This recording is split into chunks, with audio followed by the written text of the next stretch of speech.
What up, guys? About to kick off a 1.5-day trip on the Ocean Odyssey. We're going bluefin fishing. I'll keep you posted. Hopefully we catch some fish.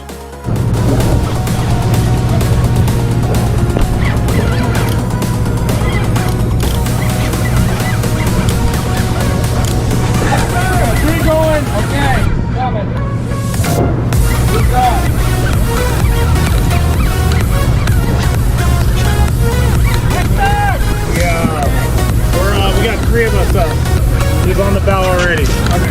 Going? Yeah, I gotta go under somebody. Go. Moving left. Moving left.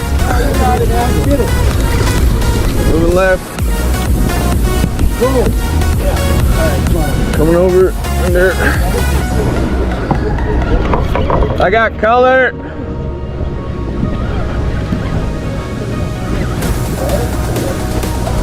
I got color, gaff. Yeah, right here, back corner. Right out. Back color off. Okay, come on down.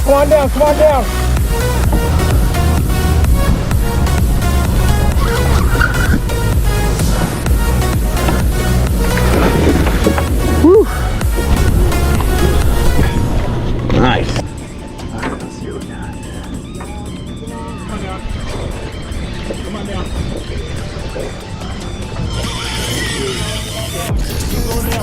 Looks like 4.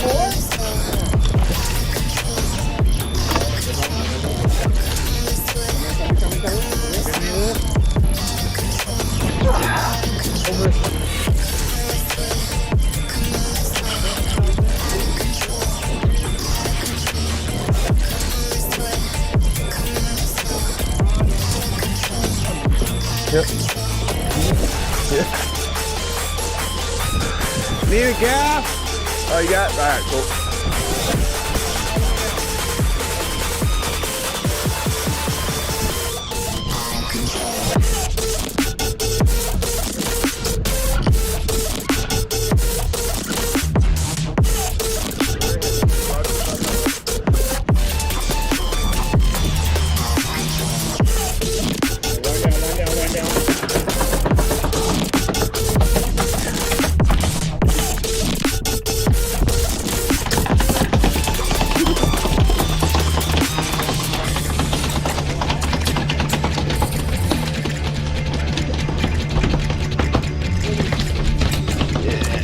Sir.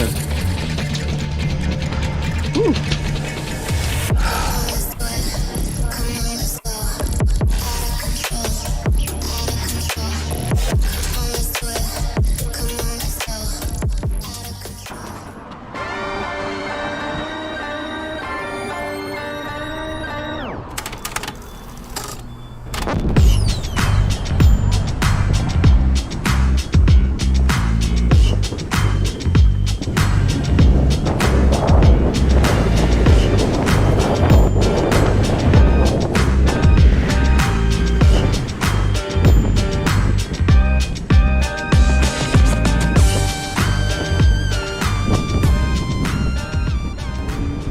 After hitting Angler's Choice for a few new jigs, I grabbed my loadout and headed to the docks.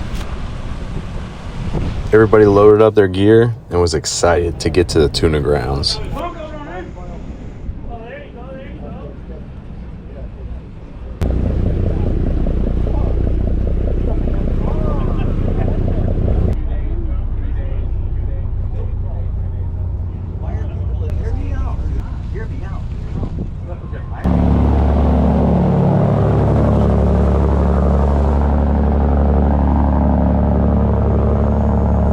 I grabbed a quick nap to get ready to start fishing at midnight. This boat has a ton of space in the bunk area. The first jig I tried was a 225 gram knife jig. That is a prototype that is in testing right now, and I had a twitchtail minnow on top.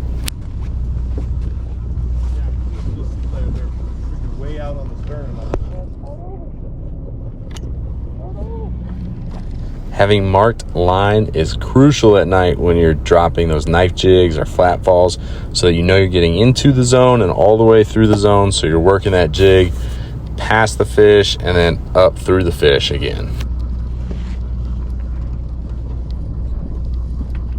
As a general rule of thumb, I always drop 50 to 75 feet past where the fish are being marked. So if the captain says they're marking them 150 to 250, I'm going to drop my jig to about 325 so I count for line scope. Stuff's been biting these jigs on the fast drop and the fast wind. Haven't seen too many bites recently on that jig, or kind of letting it sit there. You guys want to be moving that jig through the water column. Get it down there, wind it back up, and put it right back down. Most of the time I only drop down and wind through the fish one time because I don't like my line scoped out, and most of the bites I've had on the retrieve is when I'm straight up and down. There we go, we should hook a few more here. Stuff's on us really, really good. 200 feet all the way. Hell yeah. Going forward, I won't be speed jigging. I'll just be cranking that jig as fast as I can straight back to the top. I'm a big advocate for keeping things as simple as possible, and after not getting any bites speed jigging, I'll be cranking my jig straight up. When you are winding it straight up though, I highly recommend you wind it all the way up through that school. So if the school starts at 150, you're going to want to wind that thing all the way up to about 100 feet before you kind of take it easy. Everybody hates on the spinning rod, but I love it because of the mobility. I can drop down and crank up as fast as I can, as many times back to back to back, and don't get too worn out compared to my Penn Carnage rod setup with a Speedmaster 25.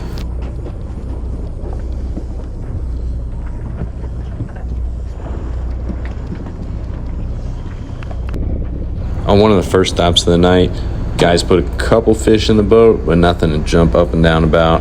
But it was a good sign that the fish were biting. If you guys are new to bluefin tuna fishing, I highly recommend you fish as long as you can during the night. Don't take a nap, stay on the rail, and you will put some fish in the boat because they let their guard down. So this is the rig I'm fishing. I started out the night with a 225 gram jig that I'm testing, and then I had a live target twitch tail minnow on top. See if I can get a little ebbing rig action, a little bonus bite, but nothing bit on that. Coming, Jeff. Gave my buddy Nacho tails up sign because he had caught the first 2 of 4 or 5 fish. I was like, man, what is he doing right that I am not? If you guys do notice somebody who is catching more fish than everybody else, go ask them what their technique is, what their jig is, how heavy their jig is. Ask them anything you can that'll put that piece of the puzzle together, that'll get you closer to getting a bite. Most guys are cool and gonna want to help you out.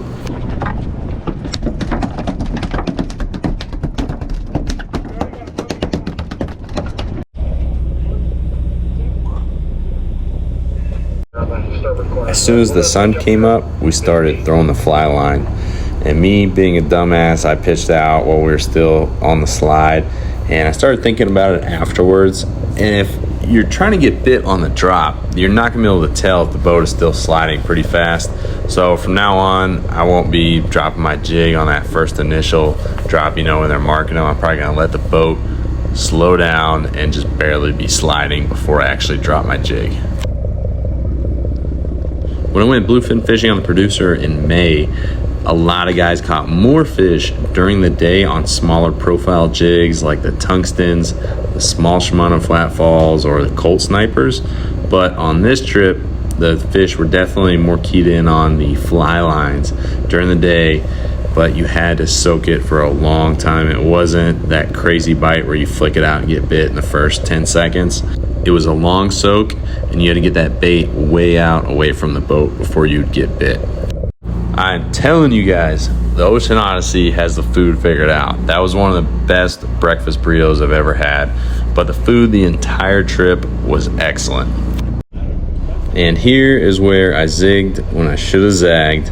That lady and her son were fishing on either side of me. They threw out their fly line. Both got bit. I dropped my jig down. I thought they had a bonita on, but they landed some bluefin tunas. So then I switched up to the fly line after seeing them land those bluefins. If you guys haven't tried a spinning rod for fly line fishing, I highly recommend you do it. You're going to get that bait way out compared to everybody else who's fishing conventional gear. So you're going to get more bites, and you're not going to get tangled up with everybody who's just dropping their sardine right off the stern of the boat, hoping it's going to swim away or drift away from the boat. The most common way people got bit was butt hooking the sardine, so that lower back third right above the butt is where they were hooking them, getting those sardines to swim away from the boat. I like to hook my sardines personally on the back because I think it's less hook that the fish sees when they're coming up to eat that sardine. And we picked up a couple fish on this drift on the fly line. I think one guy caught one on a Daiwa Saltiga SK jig.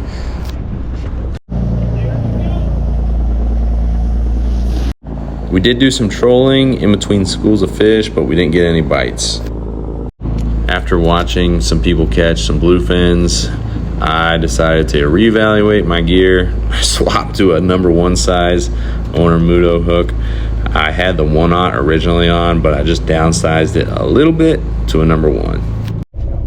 As much as it was killing me, I just had to let that bait soak, let it get far away from the boat, and hopefully get a bluefin bite. That's the only way anybody was getting any bites, was on that long soak.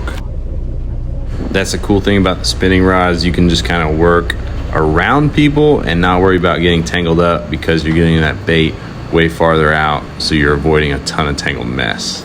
And here's where I made a switch to a sinker rig, but I was using a jig. For my weight, I had the tungsten 180 gram jig with a live sardine on top with 80-pound gold cigar fluorocarbon. When I'm fishing the sinker rig, if the captain says he's marking fish 150 feet all the way to 250 feet, I try to drop it all the way down to about 175, make sure I'm in the zone, and then I'll hold it there, pause for about 10 seconds. If I don't get a bite, I'm gonna drop it down another color and a half. Make sure you're accounting for scope if the drift is very fast, and then let it soak in the next zone 25 to 50 feet down, and keep working your way all the way through those fish. And then when I'm done soaking that sardine, I just rip that jig right through the zone where those fish are sitting. Most of the strikes I've had on like a Colt Sniper type jig has been ripping it, just cranking as fast as I can straight to the top, staying up and down. I only work my rig 1 time down and 1 time up because I don't like my line scoped out. One thing to keep in mind if you do fish a sinker rig with a jig is to make sure you're watching it on the way down, because sometimes those fish will bite that jig on the descent. This is kind of play-by-play, real-time how I work my sinker rig. Some guys do things differently. They'll drop it all the way down through that zone at 250, 275 feet, and then crank it through that 250 to 150 very slowly.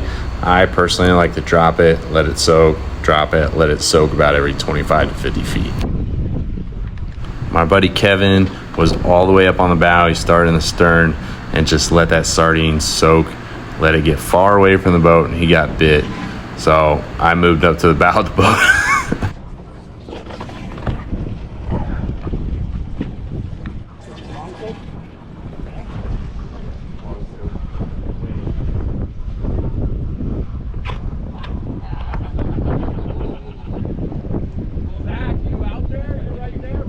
Dude, I'm trying. My friend Ian I went fishing with thought it was pretty funny. I poached that guy's fishing spot and still couldn't get a bite. So he was talking a little bit of shit. There's a leader. There you go. Got him? Yep. That one you got? Yeah. Nice, man.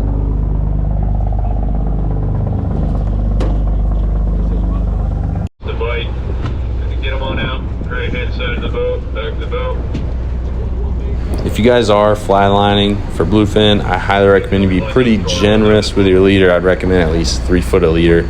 I fish a 3 to 4 foot leader, and sometimes I have to loop it down around my reel and hook it on the eye.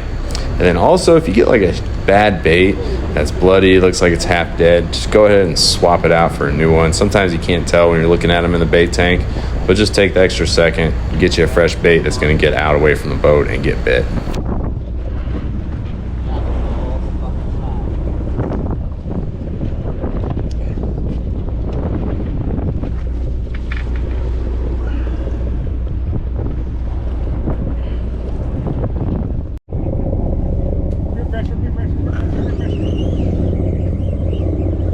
And that's how the day went. We just picked at them, 1 or 2 fish per drift, and then we kind of reset, find another school, and get another 1 or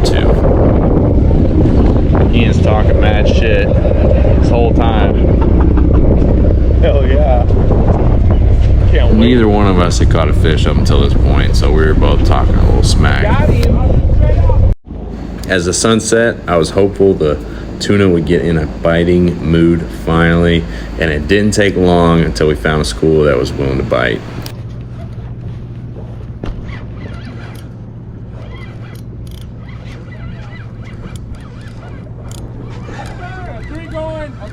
The first fish I caught, I was cranking that jig as fast as I could back to the top, and he smoked it on the way up, and we had about 3 or 4 other bites, so the chaos began. We got 3 of us up. He's on the bow already. Okay. Going one? Yeah, I gotta go under somebody. This is a replay of the first bit of the video, but this is the full shot of my first tuna I caught on the second night of the day-and-a-half trip. Go. Yeah. All right, come on. Coming over under. I got color.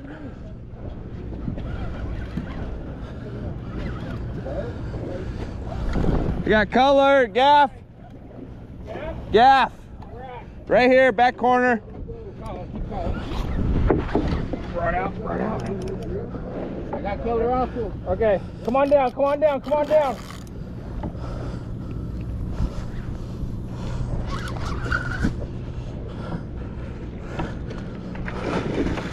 Woo. Nice. Watch that jig. I got all tangled up towards the end of that fight with somebody, but I had to work that out. The tuna absolutely choked that treble hook on the back of the jig. All right, let's see what we got.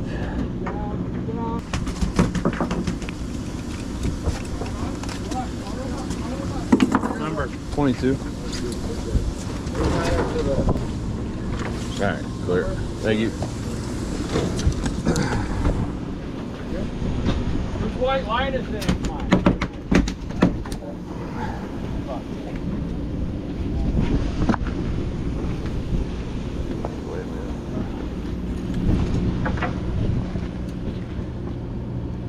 I reset my live target twitchtail minnow. I was hoping to get a bite on that thing, but I have not got a bite on it yet. I might keep on trying it on the next couple tuna trips I go on this year.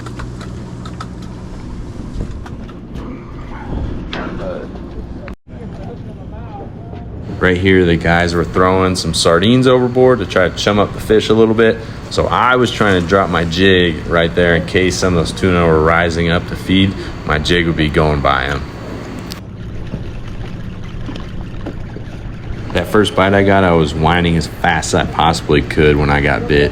So do not underestimate these fish. Crank as fast as you can. You might get a reaction bite like I did. It's always cool to see a bunch of dudes hooked up, fish getting gaffed and pulled over the rail. It's an awesome time. And that is what we want, a bloody deck and a box of fish.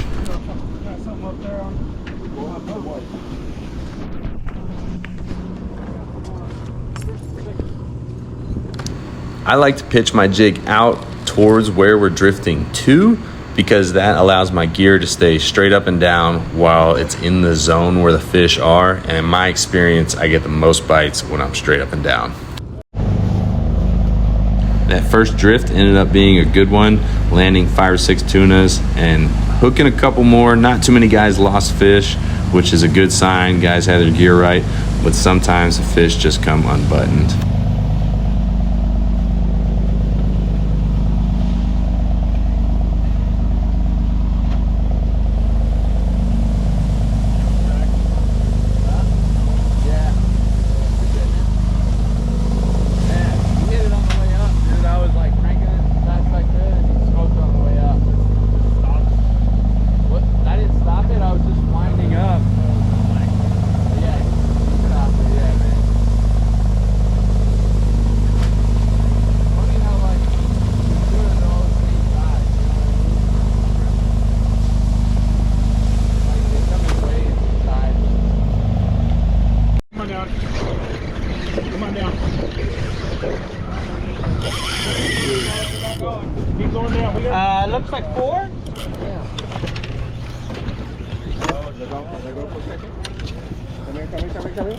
Any of this? Over.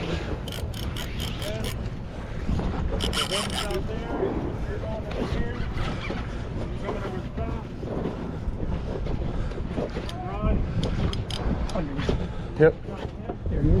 Yeah. Need a gaff? Oh, you got it? All right, cool.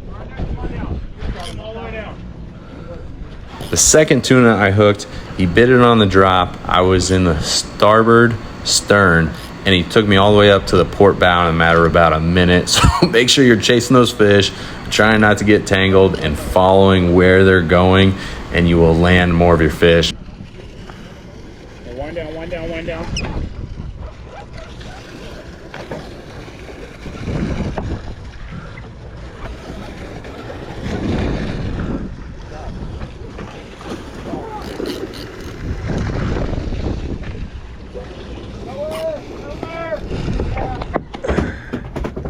Alright, let's move out right here.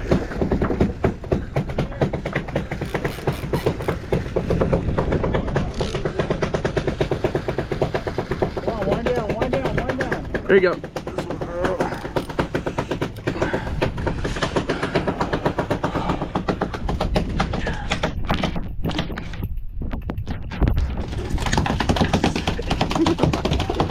Sometimes those tuna hit the deck and their tail sounds like a machine gun going off, but it's a good thing. Yes, sir. Whew.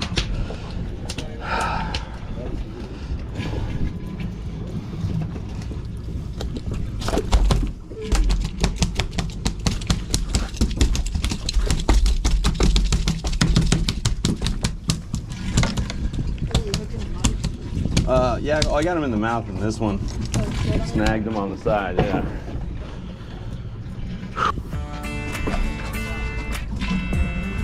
Like that? Do I have to do anything? No, you're good. Alright, that's it, man. Thank you. Bluefin tuna fishing is nothing short of a roller coaster, and I was super stoked to catch my 2 bluefin tunas for that last drift. Boat put quite a few fish in the box, but we had to start heading for the landing. As we were headed back to the harbor, I couldn't help but be jealous of the guys headed out that day to go get on some bluefin. If you guys have any questions, I'm more than happy to help you out. Hit me up on Instagram at Obseadian Fishing. I've also got the Obseadian Fishing Podcast if you guys want to check that out. I really appreciate you guys checking out the video. My next one is going to be a deep dive on the jigs and gear that worked well for this trip. Hope to see you guys on the water. Take care.